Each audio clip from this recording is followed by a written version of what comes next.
Depression, bullying, abusive parents, loss of a loved one, stressful job. The land of Tamriel was my only escape.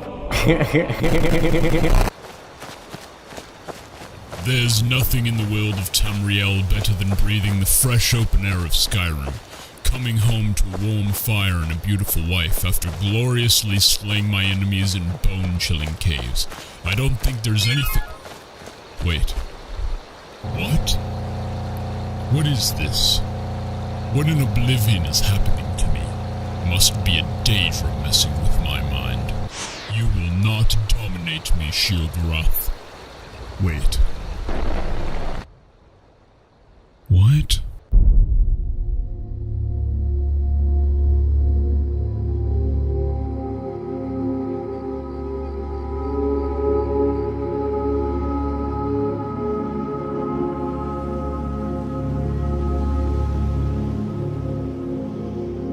Stand up. There you go. You were dreaming. What's your name? The Elder Scrolls is not just a franchise, but an alternate universe to most of us.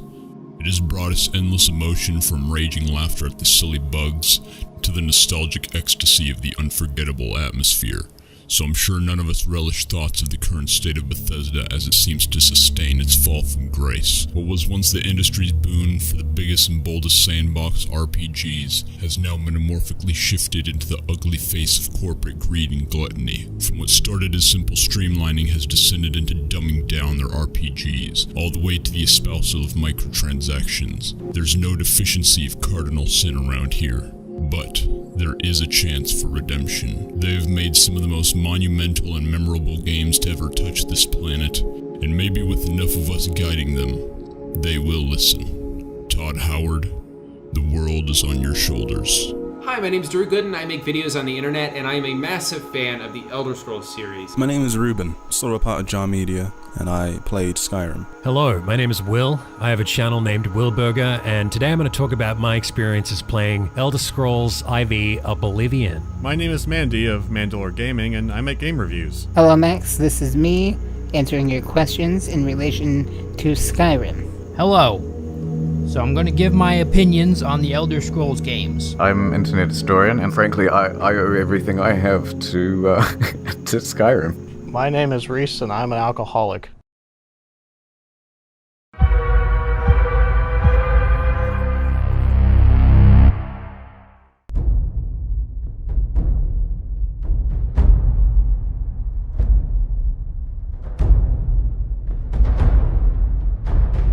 So what was it that made the previous game so special? Was it the freedom and environments of Morrowind, or the RPG elements and quests of Oblivion, or the immersion and scale of Skyrim? Let's start with the most recent installment. Nope, not that one. Not that one either.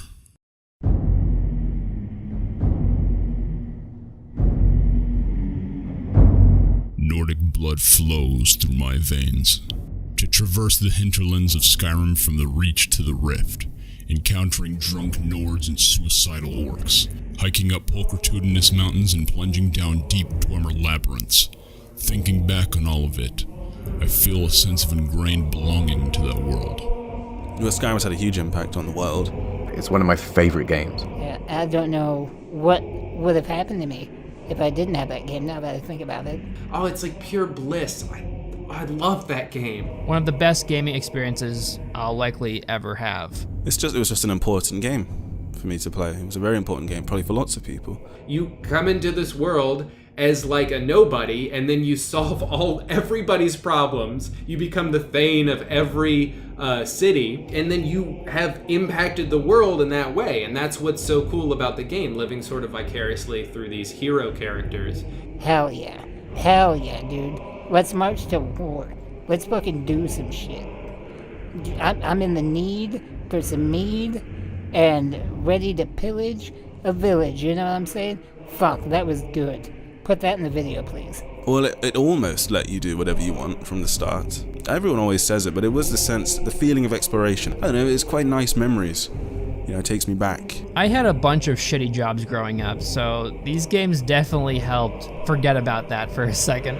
You know, it was the thing that I thought about when I was driving home. After 8 hours of being a slave at GameStop, I get to drive home and finally get to play Skyrim. You know, it was such a cool thing to look forward to. I mean, it launched my career, big quotations, career. So I'm pretty big impact. I wouldn't be here if it wasn't for Skyrim, probably. Some jackass I was playing Xbox with was also playing it, and he was killing dragons, and I was like, that's pretty cool. So I made my mom buy it for me, and I killed dragons. Felt good. So Skyrim was the first Elder Scrolls game I played. It was actually the first Bethesda game I played. And I don't know why I bought it, because I didn't know what it was. I think I was at GameStop, and I just saw like some gameplay footage on, you know, the TV there, and I bought it. Just kind of a reckless financial decision, one of many to come in my life. We were in Walmart, and I asked my mom, I said, can we get this game, please? And my mom said no. That's when I pulled out the old, but Mom, my legs don't work, come on. What else am I gonna do? And the lady next to me found that very funny, and she started to laugh and was like, come on, get him the game. And my mom laughed, and she caved in. She got me the game. And I was just hooked right away. I loved it. The first time I played the game, I got it for Christmas the year it came out. I remember the first time I saw it in action was watching Toby Turner play it, of all people. What you got, baby? And I just saw him going around a dungeon and interacting with his inventory, and I thought, wow, that's amazing. That's a serious RPG. I've never played a serious RPG like that before.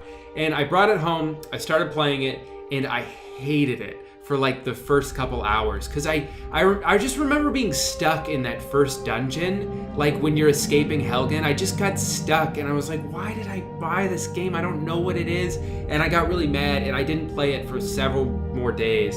And then I tried it again, and I got out of the dungeon and spent like an hour going through the open world, opened up the map, saw how little of the world I had actually traveled in that amount of time, and thought, holy shit, how big is this game? And then like 200 hours later, I still hadn't played everything, but I absolutely fell in love with that game, and I had no expectations going into it. And I collected pretty much everything in the game, but it was a very good time. I guess it had a bit more significance to me then, because I don't know, it hooked me. I remember going around Solstheim for the first time thinking how amazing it was. That was totally alien to me. Elder Scrolls, Solstheim, that was a great time going around that map. The fact that there was this big, beautiful world with this, the music is so good. Just when you're walking around, the music's so good.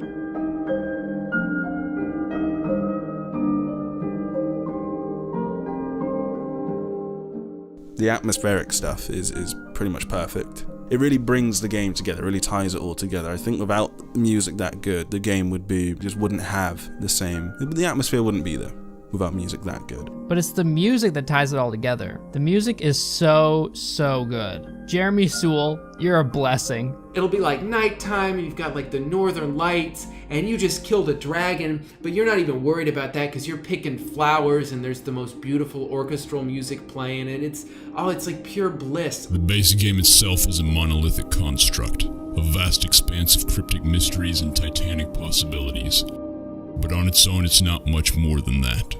It's the fact that the whole game can be tailored for the individual, with the giant foundation they designed and the possible integration of over 60,000 and counting different mods. One might concur that spending their entire life in that game could be possible. What's that? You don't like the world or stories of Skyrim? Doesn't matter, because Enderal is but a download away. In Skyrim, my favorite thing would probably have to be the modding community that came after the game, because they come up with some of the coolest things. Like there's a mod called Frostfall. They make it so weather affects you and the things that you wear affect you. You can change the game entirely into something incredible. But it was great how easy it was for people to mod Skyrim, and and add the alternate start or live another life, because that does make a playthrough more interesting immediately, being able to just so easily do that. The things you don't like about the combat and the gameplay and the story, like, the more you play through it, if you just want to do like another casual playthrough from scratch, like, you can just kind of avoid most of the main story if you want to. You can avoid the side quests you didn't like. There's so much content within the game that obviously it's not all going to be good, but if you want to just play the things that are good, then you can do that. Immediately when you start the Dark Brotherhood, you're like, holy crap, this is intense. The serial killer side mission was the coolest fucking thing. That's cool. That's so up my alley. I love that. I'm a dragonborn Sherlock Holmes.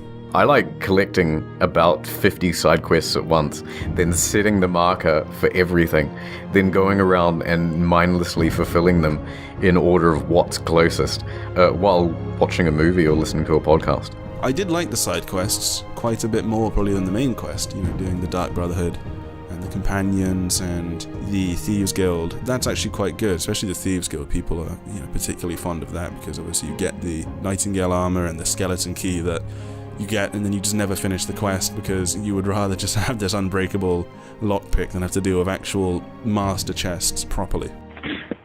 Hey guys, what's up? I had another Skyrim video for you today. So yeah, what I'm gonna do here is I'm gonna show you the advantages of a skeleton key. Honestly, I think my favorite memory of the game, Finding the hottest wives in Skyrim. Hello, Scrimmers. In this video, I'll be showing you the proper way to fuck your wife. Got like 2 million views. I just would show people the hottest wives in Skyrim. I only ever do one thing. I enter an area, I kill and loot everything, then I take those items back to a vendor, I'll put on the new gear, and everything else goes into a locker or a barrel, and then that's it. And then I'll just go and do that again. I'll go to a new area and repeat the process. And I also did the ridiculous glitches where, you could instantly level up one of your powers by using telekinesis to pick up a book and then just fast traveling to somewhere else on the map. I kind of love how broken Skyrim was like that. But that was it. If you use alchemy in conjunction with smithing and enchanting, then you can just become incredibly overpowered super quick. You can play sneaky. You could play aggressive. You could play magic. You could play bow and arrow. Even bare fist if you wanted to. Which, fuck that. I got my best friend CJ to play the game, and then he played it for like a few hours and was like, oh fuck it, this is great. And now he's as obsessed with it as I am. He's played it on multiple consoles just like I have. Fucking turning into a vampire and a werewolf was so fucking cool.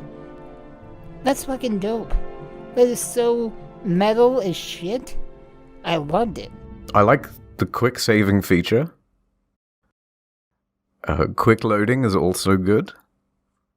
What features do you hate most about the game? I don't like very much when you go to hit the quick save and you accidentally quick load. That can be a pain. The invisible chest that was poking through the rocks and doing that a lot as well. I loved all that. I loved because that felt like it was a part of the game. Which sounds ridiculous because, people say the bugs are a part of a Bethesda game. And I think as time's gone on, they've become a bit too complacent with it. But with Skyrim, there was something very charming about how dumb it all was. Something very charming about it. Need something?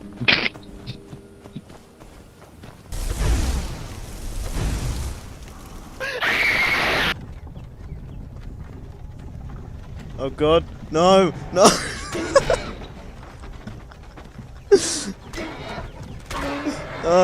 Oh god. Do you get to the Cloud District very often?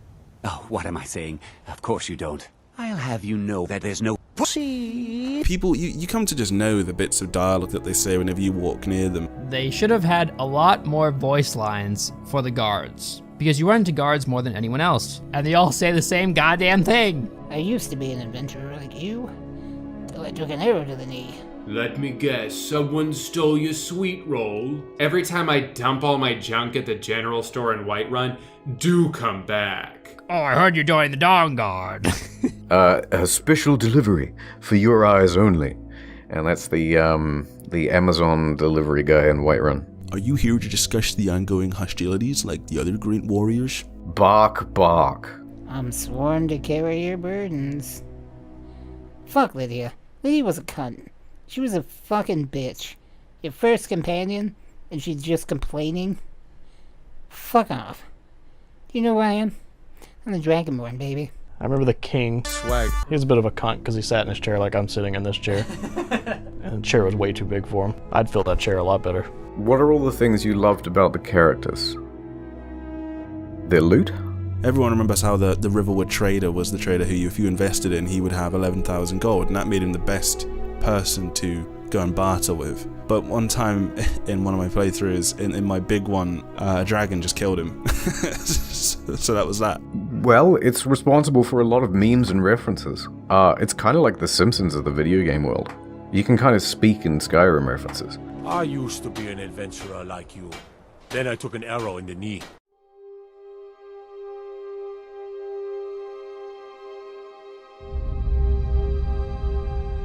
There is an extraordinarily short list of content that can cause my mind to teleport into another universe entirely. Somewhere along that list is Lord of the Rings, A Song of Ice and Fire, and now The Elder Scrolls. Whenever your reality is either immeasurably overwhelming or awfully uninteresting, you can submerge yourself into the world of Tamriel. All of your troubles, stress, and demons you battle in real life won't just disappear, but they suddenly seem so much less disheartening after a vacation as a Dovahkiin. Whether you spend an entire night in the ambiance of Skyrim atmospheres collecting Nirnroot, or you stand on the throat of the world wrestling an ancient dragon, you can come back to your life feeling a sense of calm. You can get back to work without any difficulty. Skyrim saved my life. I was about to kill myself. I remember at the time, Frederick Knudsen was constantly cyberbullying me. Eventually, after training for many years in the game, it gave me the confidence to tell that hater to back off, and I showed him my full suit of ebony armor, and after that he started treating me with respect. To me, Skyrim represents the last period of my life where I could prioritize video games over all my other responsibilities, and ultimately it didn't matter in the end. That was what's so great to me about the memories, is it was that pure, unadulterated, just fun escapism. I think the Elder Scrolls games in general have always been an escape for me. I have two brothers that played those games with me, and really that was like our best connection, because the game offered me what it offers most people. A way to live a life that isn't your own. This one, it's a little bittersweet. It involves my friend who is sadly passed away now. And him and I were like brothers, you know. And he had gone through a really bad breakup. And his relationships were kind of an important aspect of his mental stability. It was real bad. And he had called me and said that he wanted to come over. I said, yeah, man, go ahead, come on over. I'm just playing Skyrim. And we just sit in my room. He sets up shop on the floor, and we just start playing Skyrim together all night. I help guide him through, build his character, tell him about the game, and we didn't talk about his breakup. Not even once. I feel like we didn't even really need to.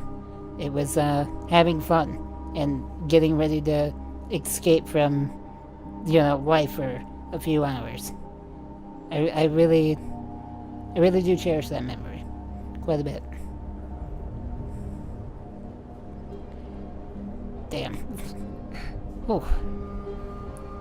A beautiful distraction from life. That's what these games are. Skyrim left an everlasting mark on me more than most games ever have. It doesn't need a riveting narrative or one at all, because it isn't the politics of the Imperials and Stormcloaks, or the Archmage questline at the College of Winterhold, or even the ancient prophecies of the World Eater that allowed this virtual edifice to imprint itself in the essence of my life. It's the little moments that I may talk to whomever, go wherever, and do whatever I want. Not literally, since the game isn't a perfect incarnation of reality, but I think it's one of the closest iterations we've achieved so far.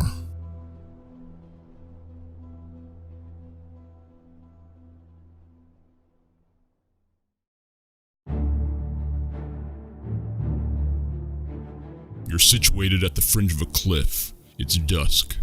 Your Khajiit, Orc, Argonian, Elf, and Terran companions rest around a campfire sharing the spoils of glorious bloodshed behind you. Your eyes consume the astonishing scenery in front of you after a taxing voyage through a Daedric shrine. You feel a warm surge of bliss enkindle your heart. You think to yourself, this is fun. Nothing describes the longing to live out in the province of Cyrodiil, a world radiating with inventive fantasy, when we all realized we were powerful paragons of heroism just by laying our hands down on a keyboard, mouse, or controller. Oblivion is epic and emotional, without the sacrifice of its self-awareness. The game is hilariously silly and doesn't try to shy away from that. And yet, it was able to retain our earnest attention non-comically. What can you tell me about the impact the game had on you personally? Well, it gave me a job on YouTube, so that's pretty fucking cool. Except, you know, I have to tell girls at parties that I'm a YouTube Let's Player. That's my job. Yeah, I'll tell you a story. I told this on one of my streams, but it's interesting. I actually went into EB Games to buy Fable 2, and I think Fable 2 like came out on the same day or like the same week as Oblivion. And I got into EB Games and I was waiting in line, and I'll never forget this big Chungus, this big fat guy in front of me with a silver cape, I shit you not, he bought Fable in front of me. And then he walked off, and I got up to the counter, little 12-year-old me, hello, can I have Fable 2? And they're like, no, sorry, that guy just bought the last copy. And I looked at the big Chungus with the big silver cape, and he turned and smirked at me. I'll never forget that shit. So, yeah, I bought Oblivion instead. And, you know, it turned out to be an amazing game. I was really enjoying it, and I got my friend to buy it, and I was at his house, and we had a lot of fun with the character creator. For those who don't know, Oblivion has a really fucky character creator. You can really go nuts, which I think is an important feature of any role-playing game. Like, you can make reasonable-looking characters. I just think if it's a role-playing game, you should be able to get a little fucky if you want to. And I made it look really fucked. And then like he was doing something, and then he came back into the room. He's like, what have you done? And I turned the character to face the camera, and it was just the most like fucked thing. It looked like a human light bulb. I have this thing where when I laugh really hard, I like faint. I like pissed myself, and like I passed out, and I remember I hit my head on his desk and like concussed myself. I don't know why this is one of the best memories I have with the game, but there you go. Shame all the smart Hi there. are gone. I guess they just couldn't compete.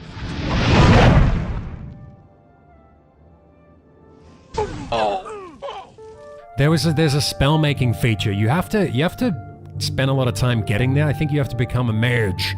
But I thought that was cool. I liked how you could do that. There wasn't really anything that I didn't like. Maybe the disposition system. I thought that was kind of fucking stupid. I didn't really use it. For fuck's sake, I fucking had enough! God fucking damn it! What are all the things you loved most about the main story? Definitely the scale. Oblivion had a massive scope, and it's something that I love about storytelling. It's something that a lot of like Japanese shows do, a lot of animes do, and a lot of cartoons do. A lot of animes have this problem where they start really big, like Dragon Ball. Everything's always epic right from the start, but Oblivion did scale really well. It started really small, and then by the end, you know, you're battling like a 50-foot demon. Hell's portals have opened everywhere, and it's mental. While Skyrim, I didn't think had that epic scale. I love Oblivion started this thing. Morrowind did very tropey quests, but Oblivion started the side quest thing where you'd go on a quest, and it'd be like, go find the treasure of this pirate. And then it's like, oh, you get in the cave and it's not as it seems. Like all the pirates are dead and now their ghosts are there. Like the way they flip tropes and, you know, have a little bit of a surprise. I thought that was cool. And now that's just commonplace, I think, for side quests. But I liked that. Soldiers of Cyrodiil, the Empire will stand or fall by what we do here today. Will we let the Daedra do to Bruma what they did to Kavach? Will we let them burn our homes? Will we let them kill our families? No! Oh my god, I think the voice cast and the characters are better than Skyrim. Fucking Sean Bean? Unless you need something, let's continue on to Wayne Priory. No, Sean. No, okay? We're joining the Thieves Guild today. To Wayne Priory then. And obviously, you know, the Adoring Fan, the sex slave boy, the only companion that you get in the game. The Adoring Fan can die, but a lot of people don't know he resurrects every few hours of gameplay. So he'll just reappear suddenly in your game. Bye.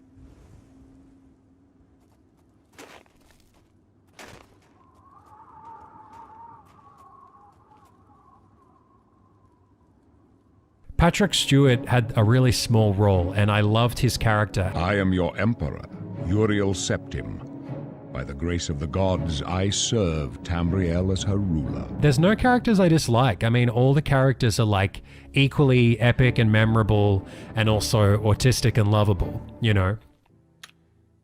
Farewell.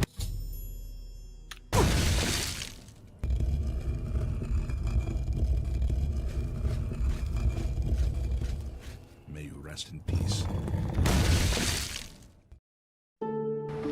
Hi, Anne. Nice to see you again. Hi, Nami. What did you do this holiday? I went skating with my family.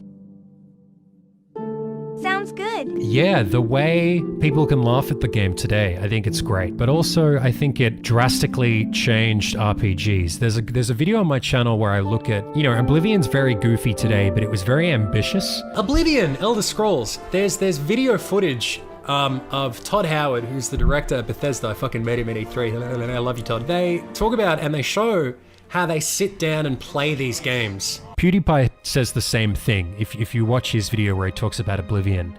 So I think a game like Oblivion was necessary for other RPGs like The Witcher to come in and swoop in and do it more applicable to today's audience. I already know my favorite song, King and Country. I don't know, it makes me think of that beautiful, saturated, green, happy landscape from Oblivion. The way, I don't even need to listen to the song, I know exactly what happens. But the way Jeremy Soule wrote King and Country as it comes in, it's beautiful. It's like wind. I don't know. I sound like a big stoner. But it represents the beautiful landscape of Oblivion. Oh my gosh. 3,000 hours of my life. That's what it means to me. I remember in my middle school years when I'd set the speakers on the floor next to my mattress and YouTube the glory of Cyrodiil from the Oblivion soundtrack, laying in bed at night sightseeing a stream of dreams with knights and castles walking next to Martin Septim. I vividly remember those dreams like they were yesterday, like a whole life I've lived through, and I only recently came out of the wardrobe that exits Narnia, watching the sun rise along the horizon of the kingdom, hearing the birds chirp, feeling the gentle breeze on my face. There was an astounding splendor in those heavenly tones.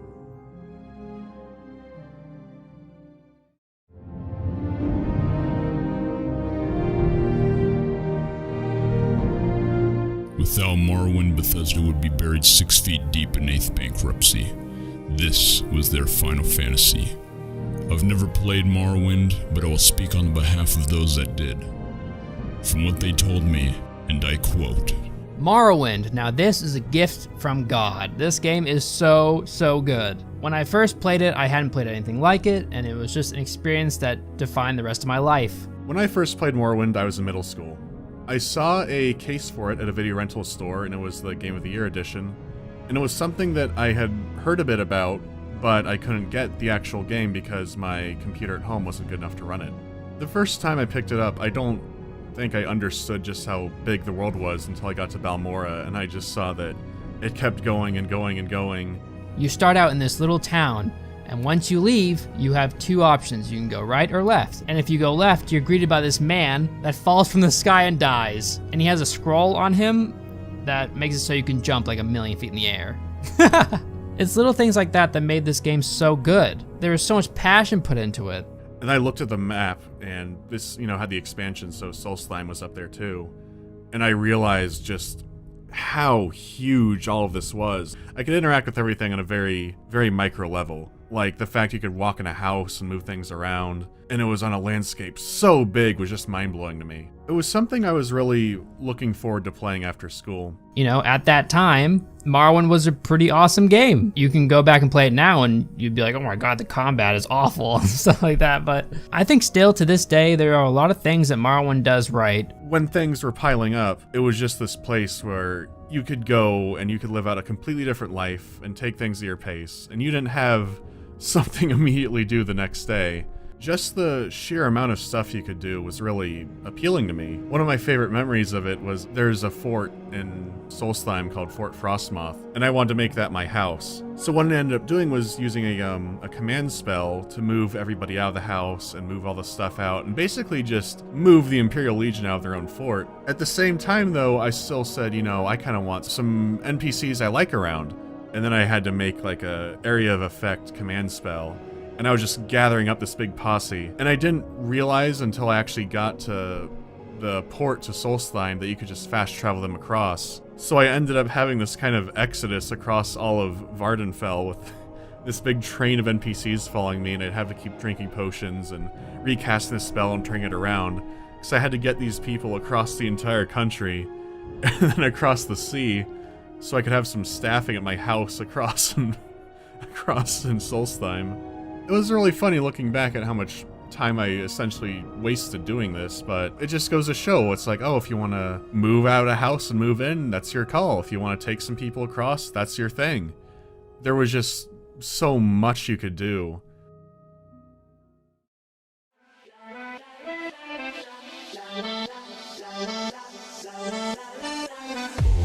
You touch my tra-la-la.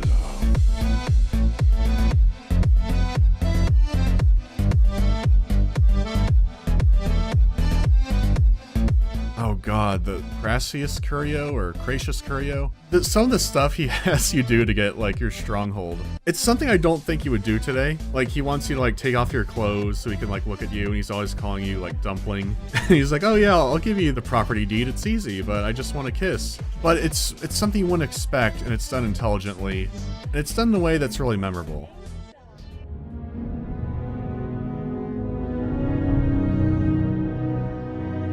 Oh man, when I talk about Morrowind's music, it's surprisingly somber at times, but there's also this kind of sense of adventure it gives you, because especially the theme, they'll suddenly ramp up, and it's like, oh, you've triumphed over this wall of misery, and you finally climbed over it. Even listening to it now, it makes me think of just kind of having the weapon out, and you're slowly walking across the landscape, and there's the occasional tree going by, and you're off somewhere. It makes me feel like there's things are gonna work out, like something good is gonna happen. If you just keep going and you don't stop, everything's gonna be okay. As for me, it kind of changed how I looked at video games. It made me, I guess, it made me want more from games. It made me go, oh wow, you can do this on this level, on a scale this big. And it was hard for a long time for games to stack up to it. It stayed as this thing where it was a completely alien, different world that you could still walk into. And I kind of look for that kind of thing in games, though really, even now, no one's really done that level of detail and scaling that Bethesda has done.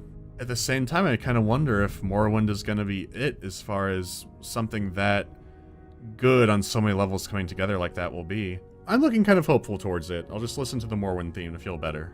I believe Morrowind to be the greatest gaming experience that exists, and will try to prove why. You have to understand, at the time this was the most massive game ever made, at least it seemed as such. For the first time, the world bears witness to another. One with silt striders and giant sprawling mushrooms. Ultra precious treasures conceal themselves everywhere around the world, and there is no level dependence to unearth these miracles. You could loot Daedric artifacts at level 1, and this system proactively encouraged adventurous exploration for extraordinary enjoyment upon finding such secrets. Every step was a breath of fresh mystery and excitement. Expect anything to happen. No babysitting or hand-holding can be found here. A harsh and hardcore planet draped in death traps resulted in an experience that pulled in even the most disengaged players. You were part of Morrowind. There are no quest markers planted at the top of your screen to magnetize mindless parties to where they're supposed to go. Use your brain and read your journal. There was no fast travel to break up the pace of gameplay with minute-long loading screens to avert exploring the world of the game you're supposed to be exploring. Labor-intensive tasks don't hinder a game, they improve them. It's the biggest difference between hardcore RPGs and idle mobile games. Dumbing down makes a game easier to play, but it's much less fun. And vice versa for the opposite. Intelligent games are harder to play, but they're way more fucking fun. Morrowind is a masterpiece. End quote.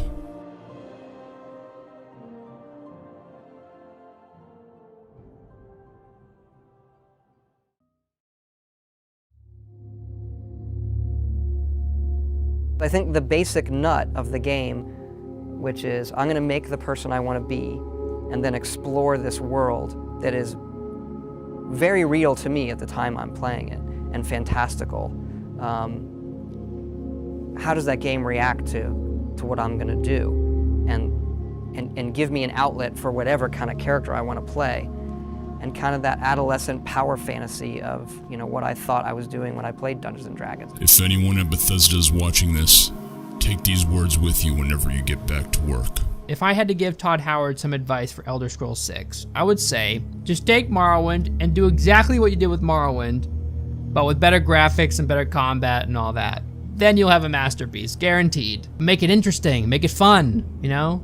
Don't be afraid to have fun with these games. Make it weird. And sadly, that's missing from Oblivion and definitely from Skyrim. I hope it has a lot of the fantastical elements that Morrowind had.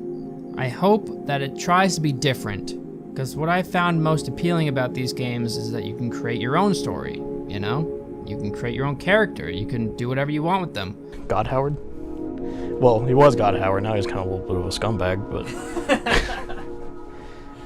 I don't like him so much anymore, because his philosophy is to take things away from the game now. He thinks he wants to simplify it, but makes them worse. Just more, yeah, don't do what Todd Howard wants to do and make less. More. Don't voice protagonists. Please. Because it cuts down on all the amount of dialogue options you can have. And don't do what they did in Fallout 4 and make it where you have to be a good guy. That's the thing that sucks about becoming a Bethesda fanboy from Skyrim and previous Fallout games, is they've kind of let everyone down since then. And I want to trust that Elder Scrolls 6 is going to be good, but it's so hard to with their track record now, and it's just like, is it going to happen? I don't want to play Skyrim 2 online. I want to have my own experience. I control the environment. I have the ultimate decision on what happens to the world. Things that would take it to the next level would be a more modernized dialogue system, sort of like some previous Fallout games where you have more choices. I think that would be great. To my memory, Skyrim was very linear. I mean, obviously you could branch out and do kind of whatever you wanted, and you didn't have to do everything, but with certain quests, you didn't really have a ton of choices within those quests. So having choices that would kind of branch out the game in more directions would be really cool. It really wasn't pushing the limit of extensive combat. It was very just chocolate and vanilla. It didn't give you anything fancy. Could benefit more from getting that sword play in there. You know, maybe the gameplay isn't too fun. It's sort of just click and cast spells. I don't like fetch quests. I don't like quests where they send you into a dungeon to get something. Knights of the Nine had that. It's not part of the main story, it's a side quest. But Knights of the Nine had really shitty fetch quests, and it's shit. I don't think it's a good DLC at all. A lot of people say Knights of the Nine's a good DLC. It's not, it's atrocious, in my opinion. People can still enjoy things and laugh at them. Like, we're seeing a lot of shit like Deadpool that breaks the fourth wall, a lot of violent stuff that's marketed for kids. Rick and Morty's a great example, like adult themes in kids animated shows. Like, I think if you can look at all the really silly NPC dialogue in Oblivion and laugh at it, it doesn't necessarily make it a problem. I think it's enjoyable. I don't like the difficulty in it. I think the difficulty settings are particularly rubbish, because it's not real difficulty scaling. It's just enemies kill you in 1 or 2 hits and you deal very little damage, and that's not really difficulty. That's just silly. Enemies don't respond a great deal to your attacks. There's not much of a combat system. It's just a bit nothing compared to RPGs. It's called, let's say, Dark Souls, where the weapons are very distinct in what they can and can't do, and when not to use them, and the builds are very distinct in Dark Souls. I want to see greater depth in the combat and the builds and the customization of armor, because Skyrim, you know, it was just everyone gets Daedric armor, or maybe the Stalrim set, the Deathbrand set in the DLC. That was it. It just didn't feel like there was a great deal of variety. Bethesda games lack quite often anyway, lack the variety of choice, but they're not quite as deep, shall we say, as The Witcher 3, for example. But The Witcher 3 is almost an unfair one, just because of how brilliant that game is. It's kind of an exception to the rule. If the story just needs to be I think an effort needs to be made with it. It needs to not be this perfunctory effort that they just sort of tie on at the end, you know, where they've made a big map, so they're like, well, now we need to just throw a story in there. The story needs to be more considered in the world. I mean, because things like Fallout 3 and maybe New Vegas had immense depth in what you could be and do, particularly New Vegas, and the Elder Scrolls lacks that, because most of the time you just kill your way out of everything, maybe with the odd intimidation or persuasion. So it needs to be greater depth. The music can remain the same, the immersion is pretty much brilliant as it is. I mean, a lot of the things are based around gameplay and the story just being improved to be in line with the feeling of immersion and the music. For 6, I'd like it if they included multiple path quest lines, especially for the main quest where you could actually go out and join the bad guys. In Morrowind, I remember feeling very disappointed when I learned that you couldn't actually go out and join the 6th house, so I thought maybe that'll change in later games, but it never did. So having some variety of where you can go and making replayability with a different character even better, I'd like to see that. I know this was a Fallout 4 thing, but I hope they completely abandon that idea of having a voiced protagonist. It really limits the amount of stuff you can do, it limits the amount of content you have. Just implementing voice acting in general to a game that big for everything is already monumental and cuts down just how much you can do. And a lot of the responses end up going in the same direction anyways, so that was kind of a waste. Actually, now that I think about it, the whole engine, they really need to seriously overhaul that thing or just completely dump it, because it's really showing its age. I mean, when you have Fallout 76 having some issues and trace files from Morrowind, it might be time to build something new.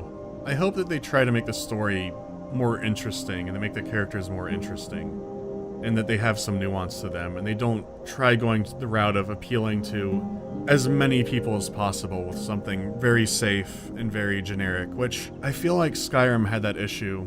At the same time, it's like, no matter what they do with the story, people are gonna buy it in droves regardless because of their reputation, so I hope they don't think that, oh, if we make the story and we make characters too strange, then people aren't going to they're not gonna wanna play it. If we make our environment too different than generic fantasy, people aren't gonna wanna see what it's about. I think that if you have that huge amount of player base there, I think you could move forward with it. I think you could do something interesting with it and still make a bunch of sales, and still get talked about for years and years afterwards for it. I guess I just hope that they add more onto it, and they don't start cutting things down to make it easier to play and more appealing to people. I'm probably going to make some people mad, but I think most of the lore in Skyrim and most of the quests are actually pretty shitty. I love the game. I really enjoy playing it. But have you ever tried to sit down and actually read the books in Skyrim? I have a few times, and holy shit, they're bad. Like, everything is broken into these different ages, and then you kind of have to know what happens in every age. And by doing that also, it's not like a set number of years. So like age 1 is 100 years and age 2 is 100 years. It goes like age 1 is 436 years, and then age 2 is an unspecified number of years, and it's, oh, for fuck's sake. And so it makes the sequence of events impossible to discern. And then all the stories are written in this kind of piecemeal, detail way. So you have to know like 200 things until you can start enjoying a single one of them. Because otherwise, you spend the whole time going, oh, Grogam Gogalash did such and such, and you go, who the fuck's that? And then they go, in the something something arena. And you go, oh, interesting, where's that? During the something something era. When the fuck is that? And he became the new king of such and such. What is that? And you just spend the whole time, it's borderline impenetrable if you know none of the context, and there's way too much of this stuff. And that's the reason I think it's never really caught on the way that like WoW lore or any of these other sorts of games have, because it's really easy to tell when, who, what, where with everything else. And bless them, the guys in charge of Elder Scrolls seem to have done everything they can to make it as obscure as possible. Anyway, we'll leave it alone. But I will tell you about the main fucking questline. That throat of the world bullshit with testing your shouts. I can learn a single spell on a single button, thanks. I don't need a 15-minute stand-around tutorial. It's like every time I start a new game, this is the thing I dread. It's eventually having to go to the throat of the world and stand around with these bearded hermits that just stand around while you have to shout at pottery and sprint through pointless gates, and they go, "Oh my god, he's the chosen one."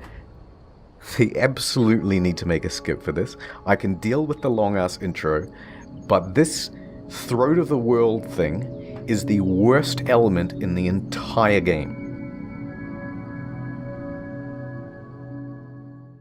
We want you to take your time, give it some love, not another Fallout 76. We want you to make this game a true RPG like they used to be, while still retaining the action elements of the newer ones. We want you to realize that it is very possible to make a smart game for mass appeal, and for the love of Christ, use a brand new engine. Like, seriously? Use a brand new engine. Come on. Like, a Morrowind engine. Okay, whatever. That's all I have to say. At the end of the day, it is just a game. But then again, it really isn't. Thank you all. I think that does it. I hope this was able to suffice, Max. I love you. You're a good man, and you have a glorious penis. Thank you so much. Check out my channel, Wilburger. Hopefully this doesn't get edited out. And subscribe to Mama Max as well. I appreciate what he's doing. Bye-bye. My name is Ruben, and I am Farangar's Secret Fire. My name is Mandy, and I'm Cornelius Legato, the commander/squatter of Solstheim. My name is Elvis, and I am Lord Vivek. My name is Drew, and I am sworn to carry your burdens. I'm Lydia. My name is Reese, and I'm Tim the Khajiit. That's the gayest thing I've ever said in my entire life.